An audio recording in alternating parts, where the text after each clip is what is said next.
And now, your podcast hosts, Andre and Christian. Happy New Year and welcome to your podcast, Connecting for Future. The podcast that explores the ways in which technology and innovation are shaping the world of tomorrow. Our purpose is to connect for a better future. Andre and myself, Christian, are honored to have a very special guest today. Lieutenant General, retired Ben Hodges, who served as a commander for the U.S. Army in Europe. We'll be discussing the future of the U.S. Army and how collaboration will be key to its modernization and sustainability in the face of challenges such as climate change and extreme weather. Welcome to the podcast, General. It's an honor to have you with us today. Thank you very much. To get started, can you tell us a little bit about your background and your experience as commander for the U.S. Army Europe? Sure. I'm originally from Florida, went to the military academy and graduated in 1980 as a brand new lieutenant. And my very first assignment in the Army was in Gralstedt, Germany, West Germany at the time. The very first one? That was my first assignment. I started off in Germany. Half of the U.S. Army was in Germany at that time during the height of the Cold War. And I fell in love with Germany during those 3 years there. And it was an exciting place for a new officer to learn my profession. And then for the next 35 or so years, I was everywhere else. I served, obviously, 2 years in Iraq, 1 year in Afghanistan, a year in Korea, Pentagon, working congressional liaison, which was a fascinating job. We had to explain Army requirements to the Congress, but also answer congressional questions about Army budget. So I learned a lot about how our government works. And I also had to relearn all the civics I had blown off from high school, how a bill becomes a law. That was a good assignment. And then I was very lucky that in my last assignment in the Army was back to Germany, 2014 to 2017, to be the commander of U.S. Army Europe. And then I retired in January 2018. So during that time that I was in Wiesbaden, this was right after Russia had invaded Ukraine and had occupied and illegally annexed Crimea. And so the whole European security situation changed right as I returned to Europe. So also an important but a very interesting time to be. And that's something we also want to go into more details today.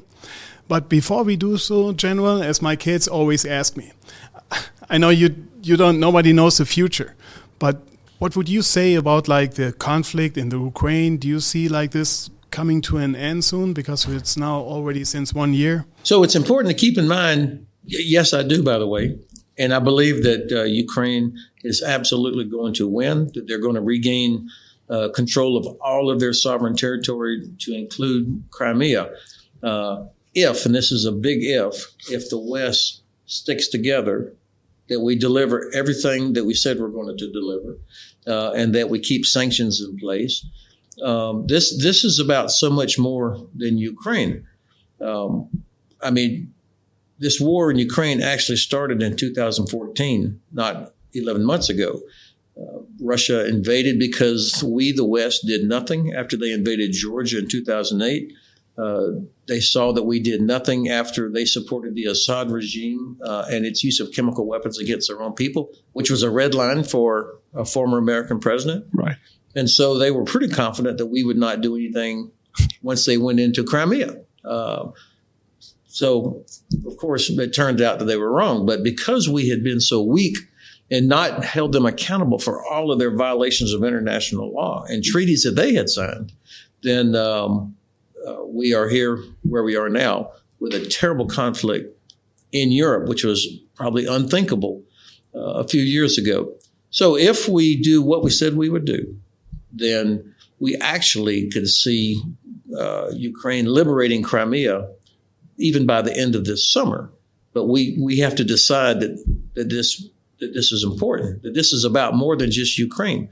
This is about the so-called international rules-based order, respect for sovereignty, that's in the UN Charter, respect for international law, respect for human rights.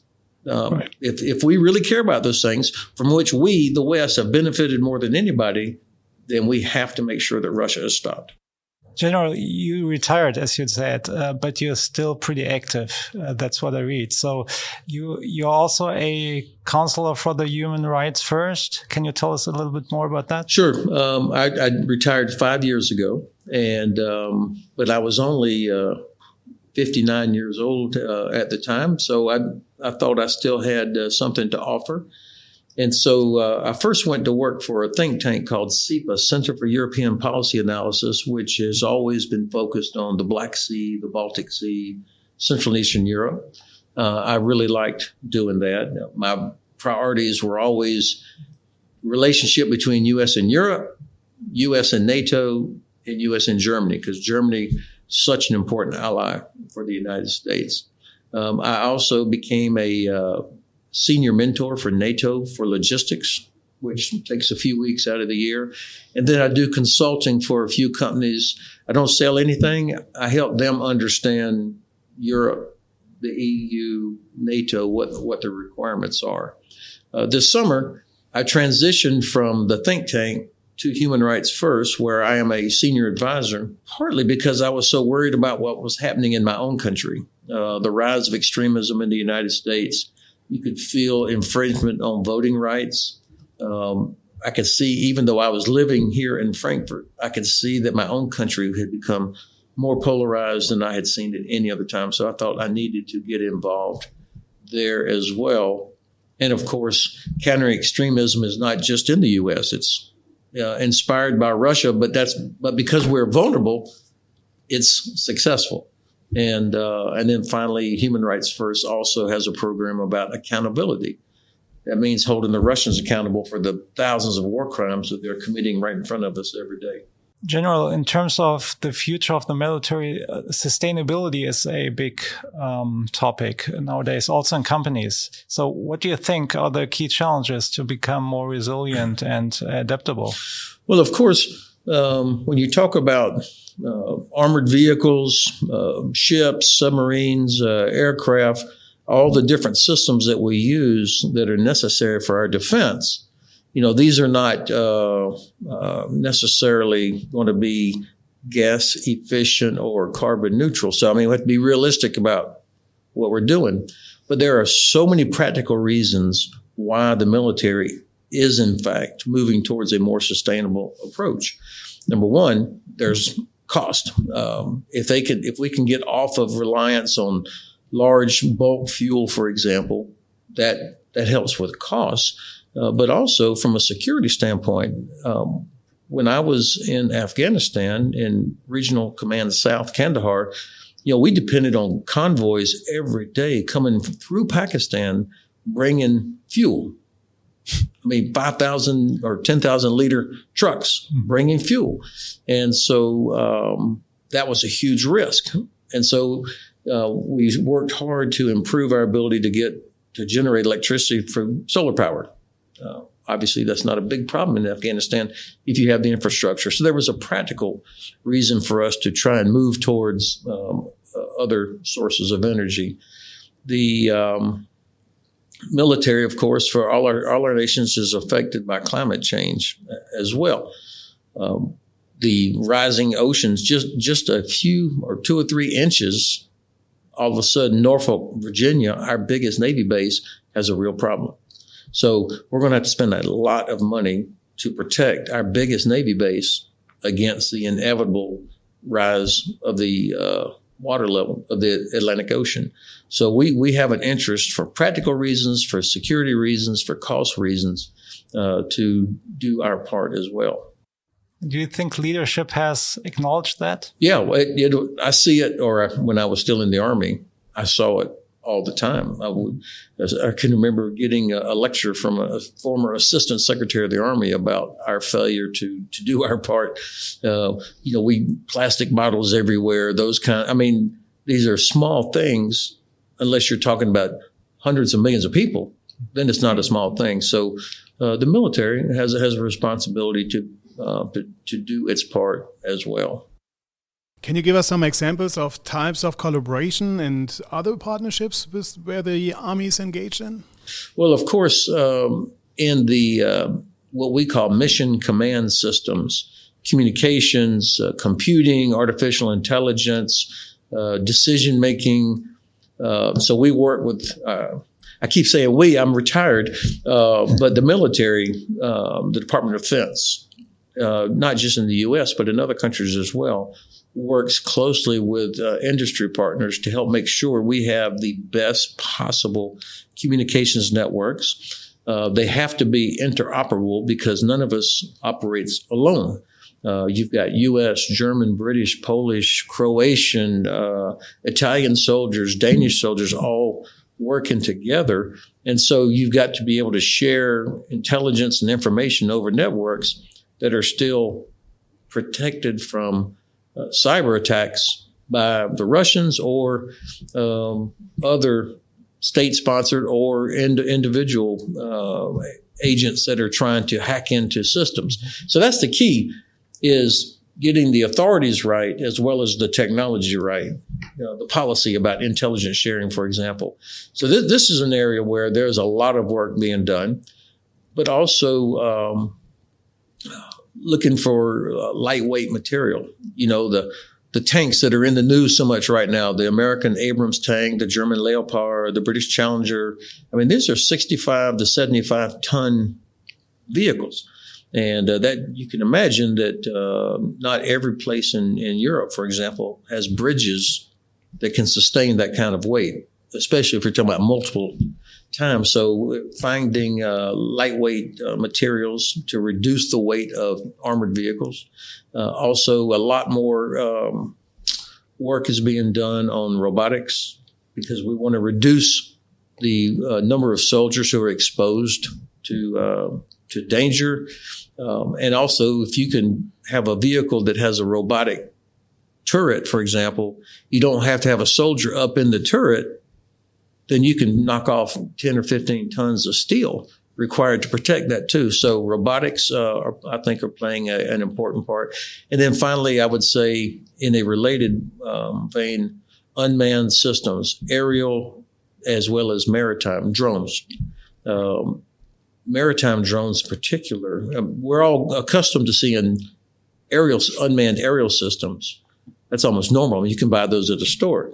But the maritime systems, the U.S. Navy is putting a lot of money there because it's much cheaper, obviously, than a ship with a crew that has to be maintained. And if you have maritime unmanned systems that are good for anti-submarine or countermine or intelligence reconnaissance, there's a lot of work being done there.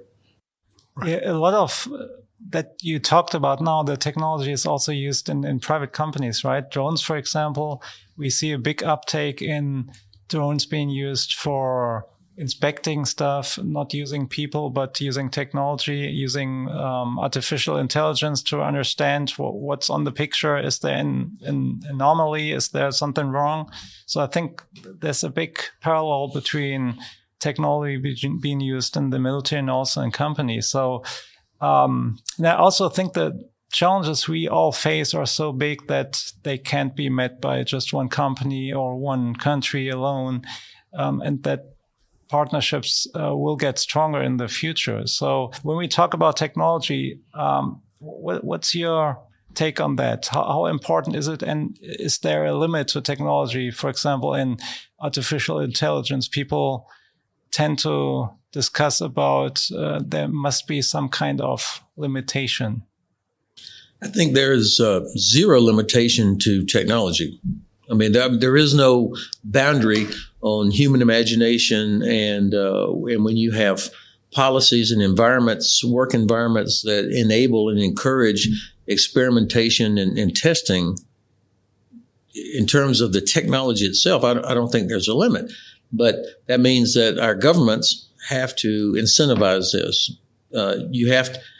If you fail on a test or an experiment, that should not be terminal. I mean, think of all the the times airplanes that have crashed during testing or space exploration or all the different things we do. You have to have an environment that encourages experimentation and risk taking that is still obviously responsible, respectful of human life, respectful of international law, et cetera. And I think this is an area where we could and should see a lot of improvement. Now, just as important as the technology, though, is the policy. Each nation has to figure out, how do you deal with artificial intelligence? How do and still protecting privacy, protecting human rights. The use of drones that are armed, those are extremely valuable. But nations have to decide: is this aligned with their values? So policy, getting the policy right, is also important to enabling the use of technology. Let's talk a little bit about IoT, because I know a lot of industries, a lot of companies, especially the automotive sector, everybody has an IoT SIM card enabled. How would this apply with the U.S. military? I have no idea what IoT is. That's the Internet of Things, right? So it's like connecting devices, connecting things. So I think that the military, not universally and not every aspect, is wising up to the reality of how young people are so clever at using various technologies. And so instead of trying to make a 19 or 20-year-old young woman or man who's a soldier in the military, make them use something that's older, why aren't we adapting technologies and where they are already skilled to exploit those technologies? The key will always be, can that, whatever that technology is and the access to the internet, is that still going to be protected? Because of course, we're not selling Coca-Colas or delivering hamburgers here. We're talking about very classified information, locations, things that the enemy would want to know about us, capabilities. And so that's why you can't just use your iPhone to conduct military operations. That technology is good, but you have to be able to protect the information in such a way that it protects your systems and protects people that are conducting the actual operation. So that will always be the key. And it also has to be durable. I mean, you're not sitting in an office, you're out somewhere, on the battlefield or conducting operations somewhere. Yeah, I think security is also one of the things that are parallel to private companies, because what we see, there's a big trend of cyber attacks, not also on the big players, but also on medium-sized companies. And I assume there's a lot going on also in the military. Can you talk about a little bit the trends in security issues and attacks that face the military? So, of course, there's different aspects of this, but the Pentagon is hit over 1 million times a day from different state-sponsored organizations, as well as knuckleheads sitting in their mother's basement, trying to see if they can hack into the chairman's office. So this is nonstop. I mean, it's like the waves of the ocean. And so you have to be able to share information at the speed of light, literally, but with multiple partners and other organizations, but it's still got to be protected. So this is a nonstop effort constantly, because hackers and our enemies are constantly trying to figure out how do they get in. So that's a part of this. But it's also discipline. We have to train soldiers and people to be responsible about. And these are things that everybody that's listening to this program is already familiar with.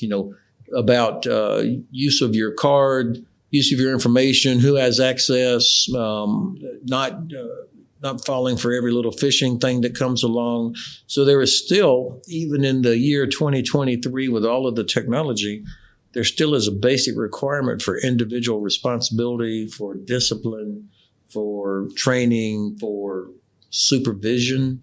that can't be solved just by having a new bit of software. Yeah, I think the human part is still one of the crucial things in security policy. That's true.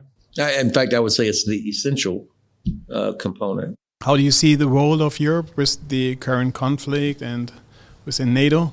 Europe is America's largest trading partner.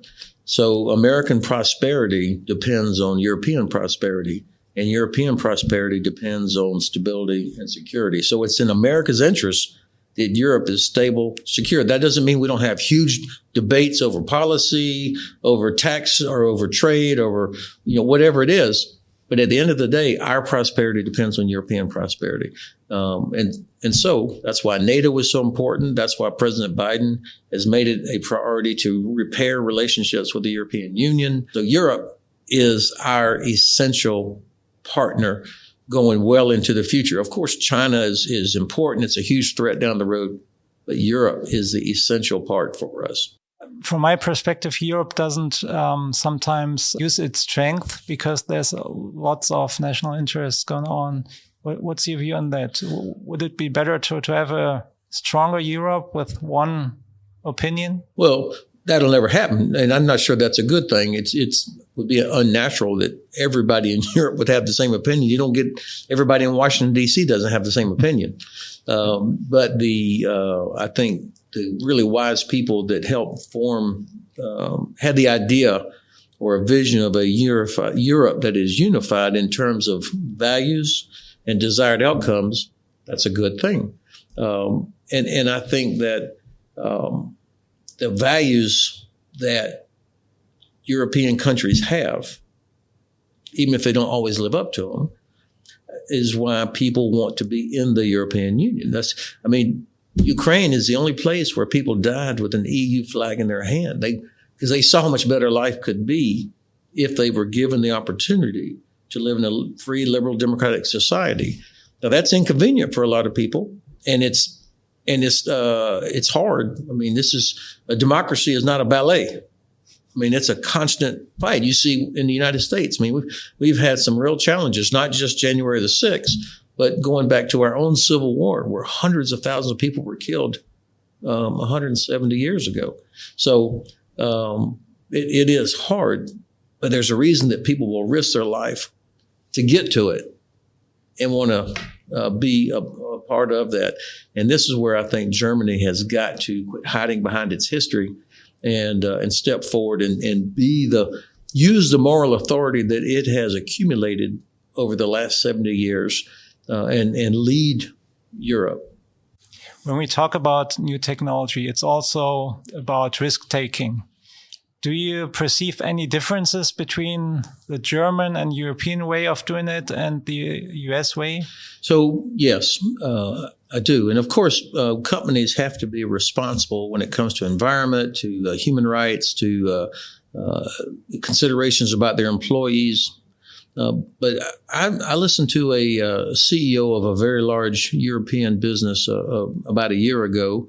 It was a Chatham House rule, so I would not want to be too specific, but he was talking about how the difference between his very large European company and his American competitor, and that he would never, ever want to trade the social safety net, the requirements for taking care of labor, the people, and the environment. He said he would never trade that for what the United States has.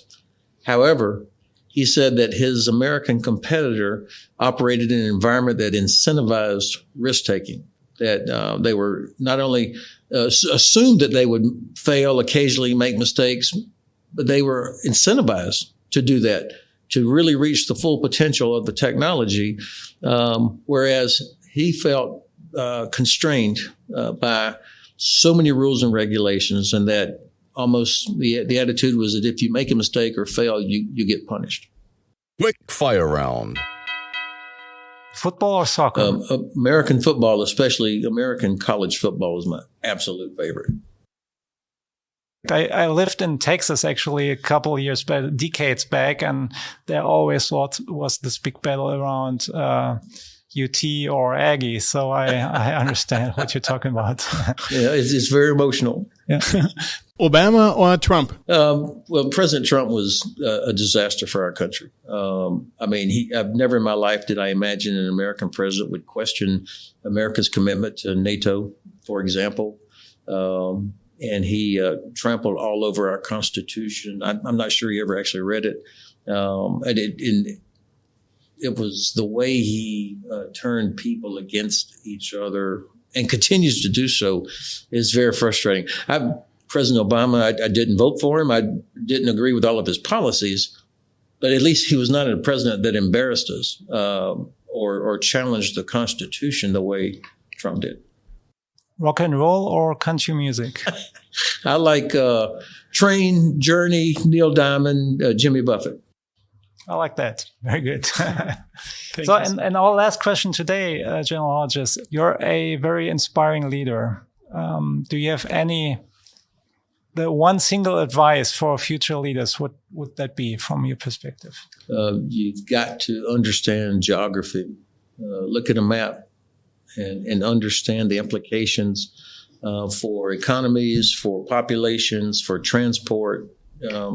I think people have forgotten how to appreciate the importance of geography. Great advice. Thank you for joining us and sharing your insights on so many topics, General Hodges. Thanks for the privilege. Thank you for listening. Make sure you rate, share, or leave a comment wherever you listen to your podcast. Please see the show notes for links and even more information. Connect with us on LinkedIn, Connecting for Future Podcast, every month. Hit the follow button on Spotify, Apple, or any other platform you want to listen to podcasts. Follow us on our journey. Have a great day and take care.